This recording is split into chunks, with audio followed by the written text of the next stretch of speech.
غيرة على سيدنا عثمان بن عفان. Akhirnya saat itu Nabi Muhammad SAW membaiat para sahabat yang ada untuk maju dengan mengorbankan nyawa, peduli dengan nasibnya Sayyidina Utsman yang dikira saat itu sudah dibunuh. فبايعوه واحدا بعد آخر. Akhirnya dibaiat satu demi satu. ثم وضع النبي يده اليمين على اليسار وقال اللهم هذه عن عثمان. Kemudian Nabi Muhammad meletakkan tangan kanannya di tangan kirinya sambil mengatakan, ini saya wakilkan baiat untuk Sayyidina Utsman. ونزلت الآيات إن الذين يبايعونك تحت الشجرة فعلم الله ما في قلوبهم فأنزل السكينة عليهم وأثابهم فتحا قريبا. في الآية قال لقد رضي الله عن المؤمنين إذ يبايعونك تحت الشجرة فعلم ما في قلوبهم فأنزل السكينة عليهم وأثابهم فتحا قريبا صار كل هؤلاء الله رضي عنهم هنيئا لهم. Akhirnya Allah turunkan ayat pada saat itu yang menunjukkan Allah meridhoi mereka yang membaiat, yang dibaiat oleh Nabi Muhammad SAW di bawah pohon. Itu kejadiannya baiatnya di bawah pohon. Allah tahu apa yang di hati mereka. Allah turunkan ketenangan kepada mereka dan Allah janjikan bakal mendapatkan kemenangan yang dekat. وحينئذ خافت قريش فأرسلوا مفاوض أخير اسمه سهيل بن عمرو. Saat melihat hal seperti itu, suku Quraisy di kota Mekah merasa takut. Akhirnya mereka mengutus diplomasinya Suhail bin Amr. وكتب المعاهدة. Akhirnya nulis perjanjian. فكان أراد أن يكتب النبي عليه الصلاة والسلام عبر سيدنا علي بن أبي طالب بسم الله الرحمن الرحيم قال له لا اكتب باسمك اللهم. Akhirnya Nabi Muhammad mulai nulis surat perjanjian kepada orang suku Quraisy Mekah. Disuruh Sayyidina Ali yang nulis. Kata Nabi Muhammad, Bismillahirrahmanirrahim. Mau ditulis sama Sayyidina Ali Bismillahirrahmanirrahim. Suku Quraisy tidak mau. Tidak, tulis Bismikallahumma. فقال سيدنا رسول الله سيدنا علي اكتب هذا ما عاهد عليه محمد رسول الله سهيل بن عمرو. فقال سهيل مش معترفين اكتب هذا ما عاهد عليه محمد بن عبد الله رسول الله لا. Akhirnya dituruti sama Nabi Muhammad, kemudian tulis.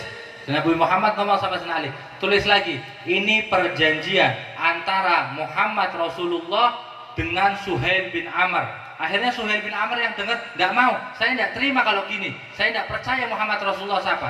Tulis perjanjian antara Muhammad bin Abdullah dan Suhail bin Amr. Kalau Rasulullah saya tidak terima. Orang Mekah suku Quraisy saat itu tidak mau menerima. ولكن الرسول عليه الصلاة والسلام يعلمنا الصبر. Tapi Nabi Muhammad di sini ngajarkan kesabaran seperti apa.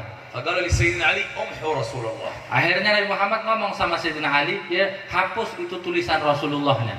فقال ما أقدر أمسح اسمك يا رسول الله. Akhirnya Sayyidina Ali menjawab, ya Rasulullah, kalau saya suruh ngapus Rasulullahnya tidak mampu, tidak bisa saya. أدبا مع رسول الله. Adab menghormati Nabi Muhammad SAW. فمسح النبي عليه الصلاة والسلام بيده. Akhirnya Nabi Muhammad sendiri yang menghapus dengan tangan beliau. سبحان الله. وقالوا لرسول الله في المعاهدة هذه السنة ما تعتمر ارجع السنة الثانية. Akhirnya mereka bikin perjanjiannya untuk Nabi Muhammad, tahun ini tetap tidak boleh umroh. Kalian pulang, nanti tahun depan boleh umroh datang. وشددوا قائلين ترجع السنة القادمة 3 أيام فقط ثم تغادر. الآن لو واحد بيسافر من إندونيسيا إلى العمرة 3 أيام صعب جدا. متى بتصل متى بتجلس ممكن بالطائرة في ذاك الزمان بالرجل يمشون أو بالبعير 3 أيام صعب. ولكن النبي قبل عليه الصلاة والسلام يعلمنا الصبر. Dan ditambah lagi syarat lebih berat lagi, tahun depan dan jalankan umrohnya datang ke kota Mekahnya hanya boleh 3 hari. Kita bayangkan, datang pergi umroh sampai kota Mekah cuma boleh 3 hari, habis itu langsung keluar. Zaman sekarang mungkin naik pesawat enak, duduk nyaman, tenang. Zaman dulu udah kesananya jalan kaki, baru sampai 3 hari udah langsung keluar. Tapi tetap diterima oleh Nabi Muhammad. Syarat seperti itu diterima Nabi Muhammad, ngajarkan gimana sabar yang sebenarnya. وحلق النبي عليه الصلاة والسلام رأسه ونحر البدن من التحلل من العمرة. Akhirnya Nabi Muhammad selesai perjanjian tersebut, nyukur rambutnya dan menyembelih hewan. Ini bentuk tahallul dari umroh yang tidak jadi. Subhanallah, tabi'uhu as-sahaba. Dan diikuti juga oleh para sahabat. بعد أن رفضوا في البداية. Setelah mereka awalnya tidak mau mengikuti untuk tahallul. وفجأة يأتي هواء شديد جدا. Kemudian tahu-tahu langsung datang angin yang sangat keras. ويأخذ هذا الشعب كله حق الذي تحللوا فيه من العمرة. Angin ini membawa rambut-rambut tadi yang udah dicukur tahallul dari umrohnya kebawa oleh angin ini. والصحابة ينظرون إلى الشعر يمشي في الهواء. Sahabat melihat itu rambut-rambutnya berterbangan di hawa. حتى أوقعته الريح والهواء في الحرم. Sampai itu angin membawa rambut tersebut sampai berhenti, rambut-rambut tersebut terjatuh di tanah suci kota Mekah. ففرح الصحابة وعرفوا أن هذا قبول من الله. Dan sahabat melihat ini senang dan tahu kalau ini tanda kalau amalan mereka diterima oleh Allah Subhanahu wa taala.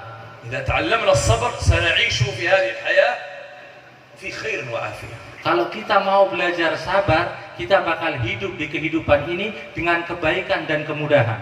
الآن بعض الناس ما يصبر أبدا. يمكن ولده فنجان أو كوب انكسر يصيح ويلعن ويشتم. هذا يحصل.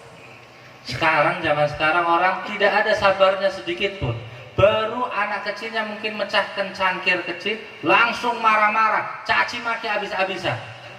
ولو عصى الله أو نظر حرام أو قال شيء ما يتكلم. هذا إنسان تعبان. Tapi kalau masalah maksiat kepada Allah Subhanahu wa taala, melihat yang haram, diam enggak ngomong apa-apa. Ini keliru, ini manusia yang kayak gini. وبعض الناس هكذا مع زوجته. إذا نسي الطعام أو الطبخ أو زاد فيه ملح أو حصل فيه شيء ينزعج ويصيح وربما يتلفظ بالطلاق.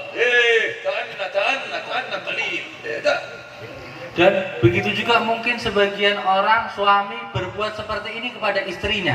Lupa ndak masak, lupa ndak ngidangkan nyuguhkan makan, atau makannya agak keasinan sedikit, bumbunya kurang pas sedikit, ngamuk-ngamuk ndak kuat udah suaminya. Bahkan sampai mungkin mengucapkan kata-kata talak.